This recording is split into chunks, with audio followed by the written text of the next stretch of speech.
నమస్కారం. నిన్నంతా ఒకటే డిస్కషన్.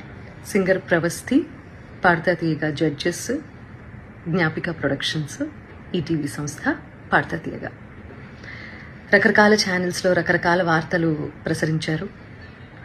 అండ్ ఆ అమ్మాయి చాలా యూట్యూబ్ ఛానల్స్కి ఇంటర్వ్యూ ఇచ్చింది, ఎక్స్పోజ్ చేసే ప్రయత్నం చేసింది. బేసిక్గా అంటే ఇవన్నీ ఛానల్స్ వాడిన భాష అండ్ తను ఎక్స్పోజ్ చేద్దాం అనుకున్నాను అని చెప్పింది కాబట్టి ఆ మాట వాడాల్సి వస్తుంది. అండ్ ఆల్సో డైరెక్ట్గా సునీత అని మాట్లాడింది కాబట్టి నేను ఈ వీడియో చేస్తున్నానండి. ఫస్ట్ ఆఫ్ ఆల్ ప్రవస్తి, చిన్నప్పటి నుంచి నేను బాలుగారు, జానకి గారు, చిత్రమ్మ అందరూ ఒళ్ళో కూర్చోబెట్టుకున్నట్టే నేను కూడా నేను ఒళ్ళో కూర్చోబెట్టుకుని ముద్దు చేశానమ్మా.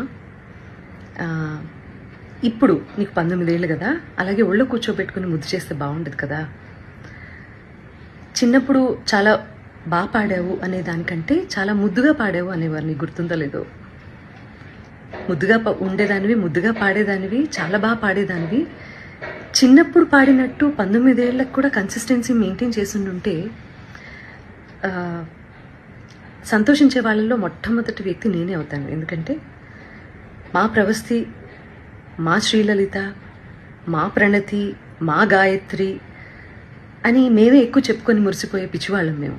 ఎందుకంటే ఎవరు బాగా పాడితే ఆ పాటలో కరిగిపోయి కన్నీళ్ల పర్యంతం అయిపోయి ఏడ్చేసిన సందర్భాలు, ఏడ్చేసిన ఎపిసోడ్స్ చాలా ఉన్నాయి. అవి నువ్వు చూడలేదేమో, అవి మిస్ అయ్యావు అనుకుంటా. అలాంటి ప్రవస్తి ఈరోజు ఇంత పెద్దదైపోయి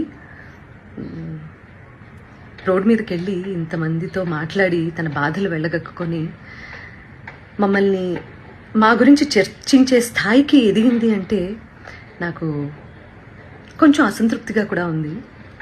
but that doesn't matter for you, because నువ్వు చెప్పాలనుకున్నది చెప్పావు బయటికి వెళ్ళి. ప్రవస్తి, నీకు విషయం చెప్పాలమ్మా. నీకు పాడతా తీయగా కాంపిటీషన్ మాత్రమే కాదు, డిఫరెంట్ ఛానల్స్లో కూడా కాంపిటీషన్లో నువ్వు పార్టిసిపేట్ చేసావు కదా. నీకు ప్రాసెస్ తెలీదమ్మా? సింగర్ సెలెక్షన్ అంటే సింగర్స్ పంపించేటటువంటి సాంగ్ సెలెక్షన్లో రైట్స్ అనేవి కూడా ప్రతి ఛానల్కి కొన్ని సాంగ్స్కి రైట్స్ ఉంటాయి. వాటిల్లోంచి కూడా సెలెక్ట్ చేయాలి అన్న ప్రాసెస్ నీకు తెలుసో లేదో నాకు తెలియదు, కానీ ఆడియన్స్ అందరికీ మాత్రం చెప్తే అన్ని విషయాలు చెప్పు. ప్రాసెస్ గురించి చెప్పు. ఆ ప్రాసెస్లో ఉన్నటువంటి రెస్ట్రిక్షన్స్, ఛానల్కి ఉన్నటువంటి రెస్ట్రిక్షన్స్, ఇవన్నీ కూడా మాట్లాడమ్మా. అప్పుడు నేను నిజంగా సంతోషిస్తాను. సో ఛానల్కి అండి కపుల్ ఆఫ్ రెస్ట్రిక్షన్స్ ఉంటాయి. మ్యూజిక్ని డిప్లాయ్ చేయడానికి, అంటే మ్యూజిక్ని వాడుకోవడానికి అన్ని పాటలకి రెస్ట్రిక్షన్, అన్ని పాటలకి లీనియన్స్ ఉండదు. కాబట్టి ఏంటంటే వీళ్ళు ఇచ్చే పార్టిసిపెంట్స్ ఇచ్చే సాంగ్ లిస్ట్లో వేటికైతే రైట్స్ ఉంటాయో అవి మాత్రమే కాంపిటీషన్లో పాడాల్సి ఉంటుంది. అవి నచ్చ చెప్తాను కూడా ప్రతిసారి. నచ్చ చెప్తా అంటే నేను కాదండి, మేనేజ్మెంట్. తర్వాత ఎన్నిసార్లు రిపీట్ అయింది అంతకుముందు కాంపిటీషన్లో ఆ పాట అనేది కూడా చూస్తారండి యాజమాన్యము. ఇదంతా కూడా మీకు తర్వాత జ్ఞాపిక వాళ్ళు ఎక్స్ప్లెయిన్ చేస్తారు ఈ ప్రాసెస్ ఎలా సాగుతుంది అనేది. సో నేను ఏ పాట ఇచ్చినా వాళ్ళు వద్దంటున్నారు, నేను ఏ పాట ఇచ్చినా వాళ్ళు వద్దంటున్నారు అని మాత్రమే ఎక్కువసార్లు ప్రొజెక్ట్ చేసింది తను. రీజన్ ఇది అని మీకు తెలియదు కదా, అందుకని చెప్తున్నాను. సో నేను కొరకొరా చూశాను అని చెప్పి అంటున్నావు కదా నాన్న. సో నేను కొరకరా నిన్ను ఎందుకు చూస్తానో, ఎందుకు చూడాల్సిన అవసరం ఏమిటో నాకు అర్థం కాలేదు. అక్కడ ఉన్నటువంటి నేను, కీరవాణి గారు, చంద్రబోస్ గారు నిన్నే ఎందుకు టార్గెట్ చేశామనే విషయం నాకు ఇప్పటికీ ఆలోచించటానికి కూడా నాకు అసలు కనీసం ఆ థాట్ కూడా రావటం లేదు. బేసిక్గా నేను నిన్ను కొరకొర ఎందుకు చూసానో మరి నాకు అర్థం కాలేదు. నువ్వు మర్చిపోయావు అనుకుంటా. నేను నీకు కొన్ని విషయాలు గుర్తు చేస్తాను. ఏంటంటే అమ్మా, క్లాసికల్ రౌండ్లోనే అనుకుంటా నీ దగ్గరికి వచ్చి మరి నువ్వు కొంచెం అప్సెట్గా ఉంటే, నువ్వు ప్రతిదానికి నువ్వు అప్సెట్ అయిపోతావు, ప్రతిదానికి ఇరిటేట్ అయిపోతావు. నీ వాయిస్ అలాంటిది. కొంతమంది ఇమోషన్స్ కంట్రోల్ చేసుకోగలుగుతారు, కొంతమంది కంట్రోల్ చేసుకోలేరు. నేను అమ్మ స్థానంలో ఉన్నాను కాబట్టి నేను అర్థం చేసుకోగలుగుతాను. నీ దగ్గరికి వచ్చి మరి మిగతా పార్టిసిపెంట్స్ సాక్ష్యంగా ఉన్నారు తల్లి. ఈ రోజుల్లో ఏంటంటే నువ్వు నా మీద ఇన్ని లిగేషన్స్ వేసావు, ప్రూవ్ చేసుకోవాల్సిన అవసరం కూడా నాకు ఉంది కదా, unfortunately are fortunately, what ever it may be. So వాళ్ళందరి మధ్యలో నీకే చెప్పాను వచ్చి, ప్రవస్తి క్లిక్ నడుస్తున్నప్పుడు నువ్వు దాన్ని బేస్ చేసుకొని పాడుతున్నావు. మృదంగం అటు ఇటు అయినా కూడా నువ్వు అప్సెట్ అవ్వాల్సిన అవసరం లేదమ్మా. నువ్వు ఎలా పాడావనేది నాకు తెలుసు, మా అందరికీ అర్థమైంది. అక్కడ కొంచెం మృదంగం నేనేదో ఇబ్బంది పెట్టినట్లుంది అని నేను నీ దగ్గరకు వచ్చి మాట్లాడాను. అది నువ్వు మర్చిపోయావేమో కానీ నీ మిగతా పార్టిసిపెంట్స్ అందరూ ఏంటో గుర్తుపెట్టుకున్నారు మరి. అండ్ ఇంకో విషయం, ఈ సిరీస్ సంబంధించి మాట్లాడుకుందాము. నువ్వు గాయత్రి ఫేవరెటిజం, శ్రీలలిత ఇంకోళ్ళు అని రకరకాల పేర్లు తీస్తున్నావు. నాకు అదేంటో అర్థం కావట్లేదు. కానీ వీళ్ళెవ్వరూ మ్యాంగో మ్యూజిక్లో పాడలేదమ్మా, నువ్వు తప్ప. నేను నిన్నే ఎందుకు పిలిచాను వీడియో చేయడానికి? నిహాల్ గారు నీ గురువు గారు అష్టలక్ష్మి స్తోత్రం చేసినప్పుడు నేను వెనకాల కోరస్ బ్యాచ్లో నువ్వు పాడావు, గుర్తుందా నీకు? రికార్డ్ చేసినప్పుడు వీడియో షూట్ చేసే టైంలో నేను ఒక్కదాన్నే షూట్ చేయొచ్చు తల్లి. నువ్వు బాడీ షేమింగ్ అని మాట్లాడుతున్నావు కదా, నేను వేరే ఎవరినో నలుగురిని నా వెనకాల కూర్చోపెట్టుకుని చేయొచ్చమ్మా. నేను పర్టికులర్గా పిలిచాను ఇంటికి.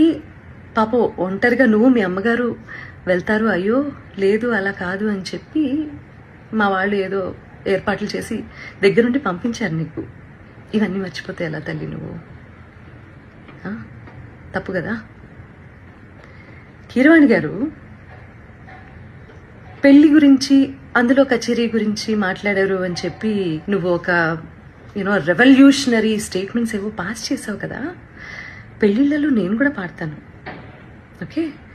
మొన్న రీసెంట్గా ఈరోజు ఇండియాలోనే టాప్ మోస్ట్ మ్యూజిక్ డైరెక్టర్ అయిన అనిరుద్ధ్ కూడా పెళ్లిలో పాడారమ్మా. ఆయన ఒపీనియన్ ఆయన చెప్పారు. నేను ఇప్పటి వరకు పెళ్లి కచేరీలు ఎందుకు చేయలేదంటే అని వరల్డ్ మ్యూజిక్ డే సందర్భంగా ఒక గొప్ప సంగీత దర్శకుడు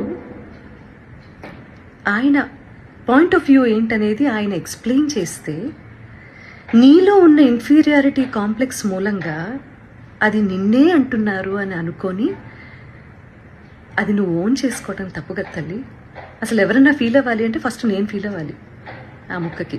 ప్రవస్తి, నేను మీ అమ్మగారిని నువ్వు అని సంబోధించినందుకు నీకు బాధేసింది, అది అసలు సంస్కారమా అని మాట్లాడావు కదమ్మా.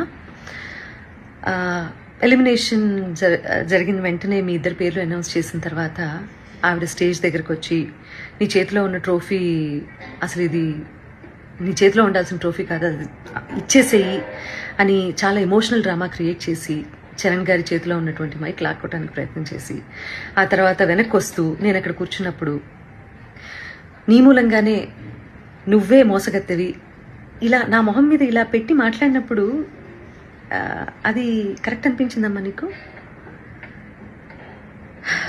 నేను ఇలా నమస్కారం పెట్టి ప్లీజ్ అన్నాను, అంతే కదమ్మా. సో అదంతా చాలా కెమెరాస్లో రికార్డ్ అయింది. ప్రవస్తి చెప్పేవన్నీ తప్పులు అని ఆ రికార్డింగ్ బయట పెట్టే అవకాశం ఛానల్కి లేకపోలేదు. కానీ ఆవేశంలో ఉన్నారు మీ అమ్మగారు, నువ్వు చాలా ఎమోషనల్గా ఉన్నారు, ఒక ఓటమిని అంగీకరించలేకపోతున్నారు. కాబట్టి తర్వాత తిరిగి కూర్చొని మాట్లాడదాము అని చెప్పి నువ్వు మీ అమ్మగారు విసురుగా బయటికి వెళ్ళిపోయారు. చాలా ఎమోషనల్గా ఉన్నారు, చాలా ఆవేశంలో ఉన్నారు. మాకు కనీసం మాట్లాడే అవకాశం కూడా ఇవ్వలేదు. చంద్రబోస్ గారు ముందుగా వెళ్ళిపోయారు, ఆయనకి టైం లేదని. కీరవాణి గారు నేను చూడలేనని వెళ్ళిపోయారు.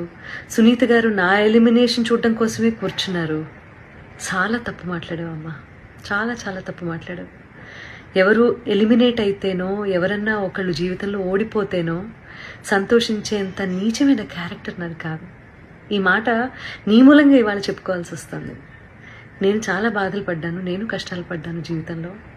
నాకంటే లోయెస్ట్ పాయింట్ అనుభవించిన వాళ్ళు నా తోటి కళాకారుల్లో ఎవరూ లేరని నేను ఈరోజు చెప్తాను. అలాంటి నేను ఒకళ్ళ ఓటమి, నేను ఒకళ్ళు ఏడుస్తుంటే చూసి సంతోషించే రకాన్ని కాదు. ఏడుపు విలువ నాకు తప్ప ఎవరికి తెలియదని నేను ఫీల్ అవుతూ ఉంటాను. నాకే బాగా తెలుసమ్మా ఏడుపు అంటే ఏంటో, ఓటమంటే ఏంటో, జీవితం అంటే ఏంటో. ఇవన్నీ మీ అందరికంటే ఎక్కువ నాకే తెలుసు, ఓకే? నేను టెక్నీషియన్స్ని చాలా అవమానిస్తాను, చాలా అగౌరవపరుస్తాను అని చెప్పి ఫస్ట్ టైం నేను అలిగేషన్ అన్న మాట వాడుతున్నానమ్మా. సో అది కూడా నువ్వు మాట్లాడటం జరిగింది. ఏ టెక్నీషియన్ని ఒక్క వీడియో బయట తీసుకొని దయచేసి రిలీజ్ చేయను, ఓకే? నేను మనకి స్నాక్స్ ఇస్తారు చూడు, ఆయన్ని కూడా మీరు అనే అంటానమ్మా. అండ్ ఆవేళ నువ్వు ఎలిమినేట్ అవుతావో ఇంకెవరు ఎలిమినేట్ అవుతారో అసలు ఎలిమినేషన్ గురించి కాకుండా షెడ్యూల్ అయిపోతుంది కదా అని చెప్పి అందరికీ సెట్లో ఉన్న వాళ్ళందరికీ భోజనాలు పెట్టించటము, లేకపోతే ఒకరోజు నేను, ఇంకొక రోజు కీరవాణి గారు, ఇంకో రోజు అనిలో, ఇలా చేయటం అనేది అది ఒక టీంలో ఉన్నప్పుడు ఇవన్నీ జరుగుతూ ఉంటాయమ్మా. నువ్వు కూడా నేను పెట్టిన పేస్ట్రీ తిన్నావు, మరి బయటికి వెళ్ళి అదేంటో నేను ఎలిమినేట్ అయిపోయినందుకే సునీత గారు పార్టీ ఇచ్చారు అందరికీ అని మాట్లాడుతున్నావు. I seriously don't understand this. నువ్వు ఒకదాన్ని ఇంకో దానికే ఆపాదించి ఫ్యాబ్రికేట్ చేస్తున్నటువంటి తీరు చూస్తే మాత్రం నాకు చాలా అంటే చాలా ఆశ్చర్యంగా ఉంది. అండ్ ఇది మంచి పద్ధతి కాదు. ఇంకో ఆశ్చర్యకరమైన విషయం ఏంటంటే, ప్రవస్తి మీ అమ్మగారమ్మ, సునీతకి పిల్లలు ఉన్నారు, కీరవాణి గారికి పిల్లలు ఉన్నారు,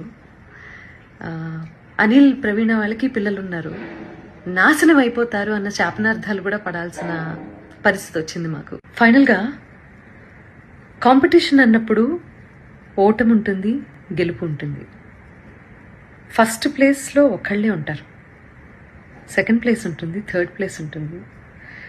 అలా అని చెప్పి ఈరోజు ఎలిమినేషన్లో నేను ఓడిపోయాను, లైఫ్లోనే నేను ఓడిపోయాను, నా జీవితం లేదు అని చాలా ఎక్కువగా ఊహించేసుకొని ఓటమిని హుందాగా తీసుకోలేకపోతే లైఫ్లో ఏవి నేర్చుకోవటానికి బ్రెయిన్ ఆ రకంగా పనిచేయదు. సీనియర్స్ అంటే రెస్పెక్ట్ ఉండాలి. అలాంటి రెస్పెక్ట్తోనే మేము ఇన్నాళ్ళు వాళ్ళు ఒక మాట అన్నా కూడా, మా పాటలు పాడించి తీసేసినా కూడా ఇలా ఛానల్స్కి వచ్చి ఎవరూ ఇంటర్వ్యూలు ఇవ్వలేదు. అది మేము మా గురువుల దగ్గర నుంచి మేము నేర్చుకున్నటువంటి విద్య. కాబట్టి ఈ జనరేషన్ అందరూ కూడా దయచేసి చాలా ఓవర్గా రియాక్ట్ అవ్వడం, ఓవర్గా సెన్సిటైజ్ చేసి టాపిక్ని అసలు ఎక్కడ ఇంప్రూవ్ అవ్వాలన్న విషయాన్ని మర్చిపోయి ఇలా బిహేవ్ చేయటం అనేది కరెక్ట్ కాదని చెప్తూ, పేరెంట్స్ కూడా పిల్లల్ని మంచి మార్గంలో, నాన్న నీకు తెలిసింది తక్కువే, తెలుసుకోవాల్సింది ఇంకా చాలా ఉంది అని చెప్పి వాళ్ళని ఎంకరేజ్ చేసే దిశగా మీరు కూడా వాళ్ళతో ఉంటారు అని చెప్పి ఆశిస్తూ, ఎందుకంటే తల్లి తండ్రి తర్వాత గురువు, ఆ గురువు స్థానంలో మా ముగ్గురిని చూసే మీరు కాంపిటీషన్కి వచ్చారు. గెలిచినప్పుడు వచ్చి కాళ్ళకి దండం పెట్టారు, ఓడిపోయినప్పుడు ఇలా బయటికి వెళ్ళి మా గురించి మీకేది నచ్చితే అది మాట్లాడుతున్నారు. ఇది మంచి పద్ధతి కాదు. ఇది ఒక జనరేషన్ డేంజర్లో పడేసేటటువంటి ఒక సిచ్యువేషన్. కాబట్టి ఆచితూచి మాట్లాడండి, ఆచితూచి నిర్ణయం తీసుకోండి. ఒకవేళ మేము ఆల్రెడీ సాధించేశాము లైఫ్లో అని అనుకున్నప్పుడు దయచేసి కాంపిటీషన్కి రాకండి. కాంపిటీషన్కి వస్తే మీరు మంచి మార్కులు తీసుకోవాల్సి వస్తుంది, సలహాలు సూచనలు తీసుకోవాల్సి వస్తుంది. కాబట్టి ఆచితూచి నిర్ణయం తీసుకోండి. ఈ కాంపిటీషన్ ద్వారా చాలామంది ఇది ప్రొఫెషన్ చేసుకొని చాలా ఫ్లరిష్ అవుతున్న వాళ్ళు చాలామంది ఉన్నారు. కాబట్టి నేను వాళ్ళు ఎందుకు బయటకు వచ్చి మాట్లాడటం లేదో,